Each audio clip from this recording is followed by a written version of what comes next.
everyone, this is Henna. Welcome to Henna's English.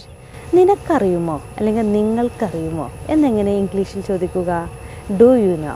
എങ്ങനെയാണ്? Do you know. Know എന്ന വാക്കിന് അറിയുക എന്നാണ് അർത്ഥം.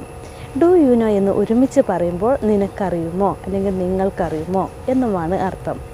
ഇനി ഡു യു നോ എന്നത് കുറച്ച് സെൻറ്റൻസുകളിൽ ഉപയോഗിച്ച് നോക്കാം. ഡു യു നോ മീ, നിനക്ക് എന്നെ അറിയുമോ? ഡു യു നോ ഹിം, നിനക്ക് അവനെ അറിയുമോ? ഡു യു നോ ഷീബ, നിനക്ക് ഷീബയെ അറിയുമോ? Do you know what this is, ഇതെന്താണെന്ന് നിനക്കറിയുമോ?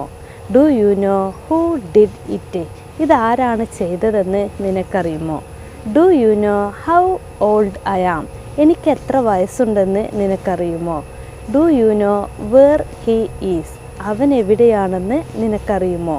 Do you know how to open this, ഇത് എങ്ങനെയാണ് തുറക്കുക എന്ന് നിനക്കറിയുമോ? Do you know why he is always late, അവൻ എന്തുകൊണ്ടാണ് എല്ലായ്പ്പോഴും വൈകുന്നതെന്ന് നിനക്കറിയുമോ? Do you know who mother Teresa is, Mother Teresa ആരാണെന്ന് നിനക്കറിയുമോ?